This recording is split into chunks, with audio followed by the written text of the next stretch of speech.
2012년 8월 31일, 시애틀의 평범한 여름 중 하루였고 저녁 7시의 하늘은 여전히 밝았습니다. 당시 42세였던 얀 씨는 퇴근 후 집으로 돌아가는 길이었습니다. 그는 고속도로를 빠져나와 집으로 가는 도중 교차로에서 멈춰 신호등을 기다리고 있었습니다. 얀 씨가 멈춘 후 BMW 차량이 다가와 나란히 신호를 기다리고 있었습니다. 그러나 녹색 등이 켜지기 전 연이은 총성이 울려 퍼졌습니다. 이어 BMW 차량은 초록불을 기다리지 않고 그대로 달아나게 됩니다. 신고를 받고 현장에 출동한 경찰은 간단한 조사를 통해 얀 씨가 4발의 총상을 입었고 모두 머리에 맞은 것으로 드러났습니다. 얀 씨는 죽기 전까지 운전대에서 손을 떼지 않았습니다. 그만큼 이 사건이 순식간에 벌어졌음을 알 수 있었죠. 범인은 총 5발을 발사했고 한 발은 길가에 있는 집을 맞췄습니다. 그 집주인은 90대 할머니였으며 총알이 창문을 뚫고 집 안으로 들어온 상황이었습니다. 그 할머니는 겁에 질려 총알을 수사관에게 건넸습니다. 그리고 사건 현장 바닥에는 깨진 유리 조각이 많이 남아 있었습니다. 당시 얀 씨의 차 창문은 열려 있었기 때문에 깨진 유리 조각은 모두 범인의 차에서 나온 것이었습니다. 경찰은 우선 범인이 피해자 얀 씨에게 개인적인 원한을 품은 것으로 추측했습니다. 범인이 얀 씨를 미행했고 교차로에서 신호가 걸리자 범행을 저지른 것으로 보았습니다. 그래서 경찰의 첫걸음은 얀 씨의 배경을 조사해 그와 연결될 수 있는 용의자를 찾는 것이었습니다. 얀 씨는 알래스카에서 80년대에 시애틀로 이사했으며 그의 가족과 친구들도 주로 시애틀에 거주하고 있었습니다. 얀 씨는 당시 싱글이었고 포도주 양조장에서 근무하고 있었습니다. 그는 범죄 기록이 없었으며 굉장히 밝고 털털한 성격을 가지고 있었습니다. 얀 씨의 배경을 면밀히 조사했지만 그에게 원한을 가질 만한 인물은 전혀 없었습니다.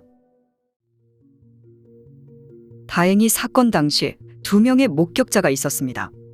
당시 2사람은 교차로에서 신호를 기다리고 있었고 그들은 총격을 들은 뒤 BMW를 추격하게 됩니다. 그러나 BMW는 너무 빨라 따라갈 수 없었습니다. 다행히 2 목격자에 의해 범인의 몽타주를 만들 수 있었습니다. 이 몽타주는 지역 언론과 여러 경찰서에 배포되었고 창문이 없는 은색 BMW를 목격한다면 신고해달라고 요청했습니다. 경찰은 다음 희생자가 생길 수도 있다고 판단했고 범인을 찾기 위해 최대한 노력하고 있었습니다. 경찰이 몽타주를 공개한 후 많은 제보가 들어왔고 지역 전체에서 은색 BMW를 수색했지만 용의자는 발견되지 않았습니다. 그렇게 시간이 지나고 2주 후 경찰서로 익명의 전화가 걸려왔습니다. 전화를 건 여성은 자신의 신원을 밝히기를 거부했고 남성의 이름과 주소를 알려주었습니다. 그 남성의 이름은 딘이었고 알려준 주소는 범죄 현장에서 불과 10블록 떨어진 곳이었습니다.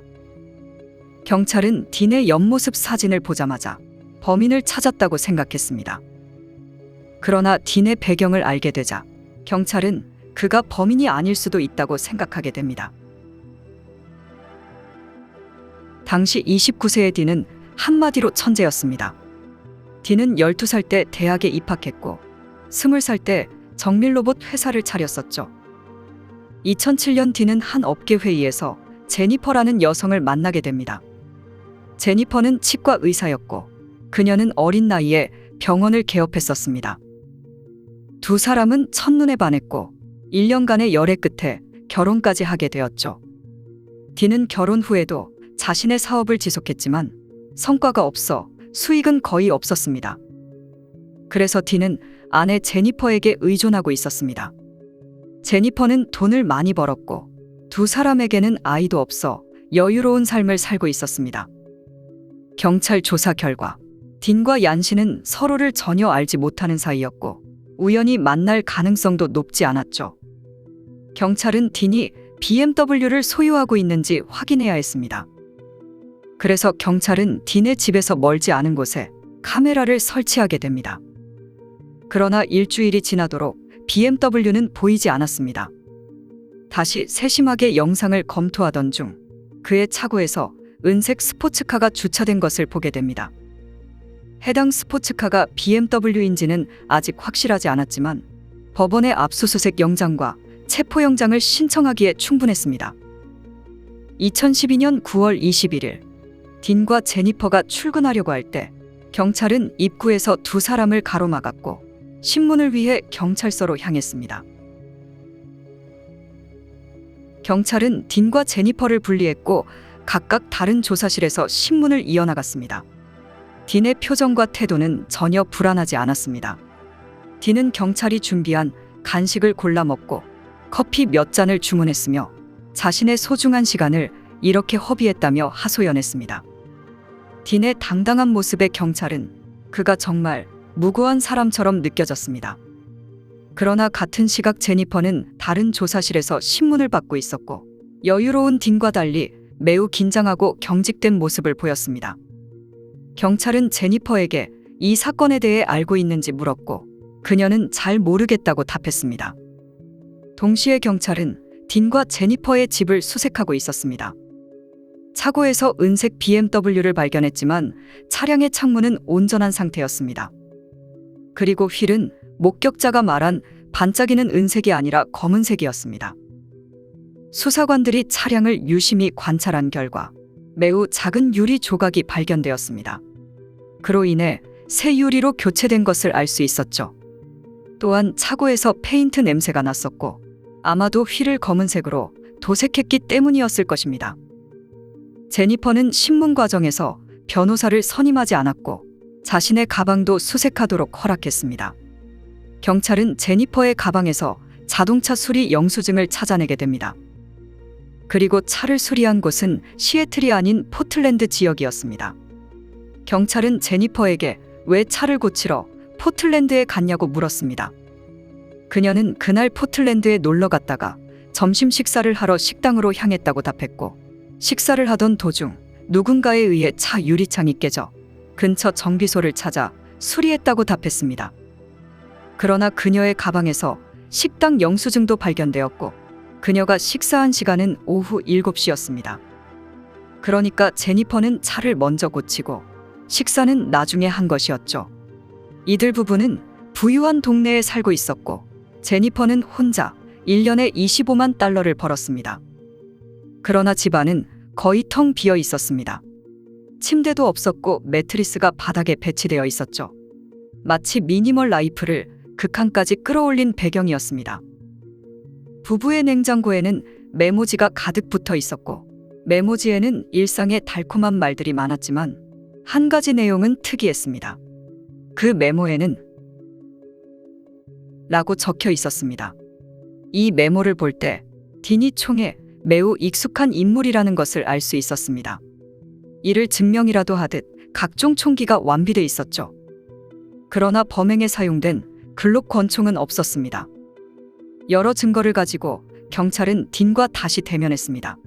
이때 딘은 상황이 좋지 않다는 것을 재빨리 판단하고 변호사를 요청하였죠. 경찰은 딘에게 협조하든 안 하든 얀씨를 살해한 혐의로 기소할 것이라고 말했습니다. 이 말을 들은 딘은 놀라거나 초조해야 하는 대신 담담하게 오케이라고 답했습니다. 그렇게 딘은 감옥에서 재판을 기다려야 했습니다. 재판을 기다리는 동안 딘은 끝까지 자신만만했습니다. 검찰도 착실히 재판을 준비하고 있었습니다. 수사관들은 딘의 컴퓨터에서 많은 정보를 찾아냈고 딘이 지난 수년 동안 총기 및 범죄에 관련된 자료를 검색하고 수집해왔음을 발견하게 됩니다. 또한 그의 컴퓨터에서 007 영화 자료들도 발견되었습니다. 딘이 007 영화 캐릭터를 동경해왔던 것으로 보여집니다. 마지막으로 딘의 숨겨진 하드디스크에서 동영상 하나가 발견되었습니다. 그 동영상은 주행 중 정밀 사격을 하는 조언과 노하우를 알려주는 내용이었죠. 따라서 경찰은 딘이 자신의 환상을 충족시키기 위해 범행을 저지른 것으로 보았습니다. 제니퍼는 딘과 함께 유리창을 교체했을 뿐만 아니라 나중에 딘과 함께 타이어도 교체했었습니다. 그날 딘은 기존 순정 타이어를 교체하기 위해 매우 저렴한 타이어를 구입했으며 순정 타이어는 겨우 반년밖에 되지 않았었습니다. 그래서 점원은 의아하게 생각했었죠. 얀 씨가 살해된 지 2년 후인 2014년 11월 19일, 이 사건의 재판이 시작되었습니다. 처음에 디는 거만할 정도로 자신감 넘치는 모습을 보였지만 재판이 진행되면서 그는 머리를 기르고 단정한 모습으로 변했습니다. 그렇다면 디는 사건 당일을 어떻게 설명했을까요? 딘의 주장을 들어보겠습니다. 그날 딘은 운전을 하던 중 얀 씨와 시비가 붙었습니다. 얀 씨가 욕을 하며 위협하자 딘은 생명의 위협을 느꼈고 그때 딘은 반사적으로 총을 꺼내 얀 씨에게 발사하게 됩니다. 이 모든 일은 너무 순식간에 일어났고 딘은 겁에 질려 재빨리 현장을 벗어났습니다. 딘은 자신이 의도적으로 쏜 것이 아니라 충동적으로 쏜 것이라고 말했습니다. 검사는 천재가 어떻게 그런 천박한 실수를 저질렀는지 물었고 딘의 변호사는 딘이 천재가 맞지만 수많은 천재들은 실제로 똑똑할 뿐 기본적인 상식이나 판단력이 부족하다고 말했습니다. 또한 딘이 수집한 범죄 관련 자료는 단지 딘의 취미일 뿐이라고 말했죠. 딘은 검사의 질문에 뚜렷하게 답하지 않았고 빙빙 돌리며 자신에게 유리한 정보만 답했습니다. 검사는 딘에게 총을 쏠 때 어디를 조준했는지 물었습니다. 그리고 딘은 아무데도 조준하지 않았다고 답했죠. 하지만 총 5발 중 4발이 얀 씨의 머리에 맞았습니다. 한편 얀 씨의 친구들은 법정에서 잇따라 증언을 이어나갔습니다. 친구들 모두 얀 씨가 매우 온순한 사람이며 화를 내고 욕을 하는 것을 거의 볼 수 없었다고 답했습니다. 그럼에도 불구하고 딘은 자신이 배심원단을 설득했다고 확신했습니다. 재판 후 딘은 제니퍼와 통화해서 자신에게 유리할 것이라고 낙관했었죠. 3일 후 배심원단은 결론을 내렸고 딘에게 1급 살인 혐의를 선고했습니다. 그 말을 들은 딘은 오열하였죠. 딘의 오만함은 완전히 사라졌고 그는 눈물을 흘리며 판사에게 선처를 호소했습니다. 그리고 딘은 징역 29년 1개월을 선고받았습니다. 동시에 검찰은 제니퍼가 모든 것을 알고도 협조하지 않았었기 때문에 그녀를 기소해야 할지 한동안 고민했습니다. 하지만 검찰은 결국 공적 자원 문제를 고려해 그녀를 기소하지 않았습니다. 딘이 수감된 후 제니퍼는 한동안 딘과 연락을 유지했지만 1년 후 그녀는 딘과 모든 인연을 끊고 이혼 소송을 제기했습니다. 그리고 이혼 후 제니퍼는 이름을 바꿨고 어디선가 새로운 삶을 살고 있을 것입니다.